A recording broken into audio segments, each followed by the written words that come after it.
Qu'est-ce que le virus respiratoire syncytial? L'infection par le virus respiratoire syncytial, qui se manifeste principalement par une bronchiolite ou une pneumonie virale, est la principale cause d'infection des voies respiratoires inférieures, IVRI, chez les nourrissons et les jeunes enfants.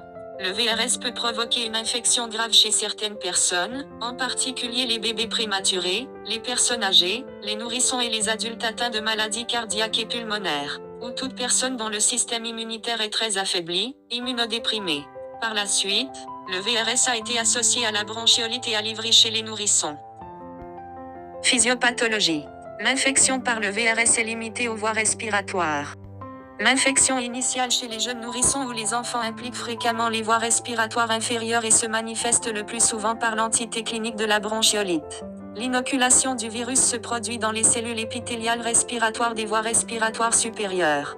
La propagation du virus dans les voies respiratoires se produit par transfert de cellule à cellule du virus le long de ponts intracytoplasmiques, syncytia, des voies respiratoires supérieures aux voies respiratoires inférieures. La maladie peut commencer par des symptômes des voies respiratoires supérieures et progresser rapidement en 1 à 2 jours jusqu'au développement d'une maladie diffuse des petites voies respiratoires caractérisée par une toux, un coryza, une respiration sifflante et dérale, une fièvre légère, moins que 101 degrés Fahrenheit, et une diminution de l'apport oral. Cause. En milieu communautaire, un certain nombre de facteurs ont été associés à un risque accru de contracter la maladie AVRS, notamment présence à la garde d'enfants. Les enfants qui fréquentent les garderies ou qui ont des frères et sœurs qui fréquentent l'école courent un risque plus élevé d'exposition. Statut socio-économique inférieur. Les personnes qui ont un statut socio-économique faible ont tendance à être plus à risque de contracter le VRS. Prématurité. La prématurité, en particulier la naissance à moins de 35 semaines de gestation, rend le nourrisson sensible au VRS. Manifestations cliniques.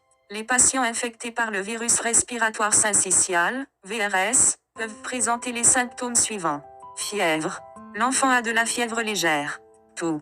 La toux est également un symptôme courant du VRS. Tachypnée. Il y a une augmentation de la fréquence respiratoire de l'enfant. Rétraction. L'utilisation des muscles accessoires peut être observée chez les enfants atteints du VRS. Respiration sifflante. Il y a une respiration sifflante audible à l'auscultation.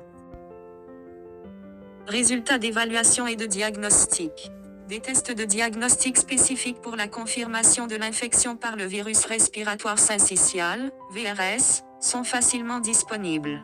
Essais de culture. Ces tests peuvent être effectués sur des échantillons de sécrétion obtenus par lavage, aspiration ou écouvillonnage du nasopharynx. Sondes moléculaires. Les sondes moléculaires permettant de révéler le RSV dans des échantillons cliniques peuvent être plus sensibles que les tests susmentionnés et deviennent disponibles sur le plan clinique, mais elles sont actuellement plus coûteuses. Détection d'antigènes. Les méthodes de détection d'antigènes offrent la possibilité d'un diagnostic en quelques heures et peuvent être obtenues de manière fiable en l'absence d'un laboratoire de virologie sophistiqué. Radiographie thoracique.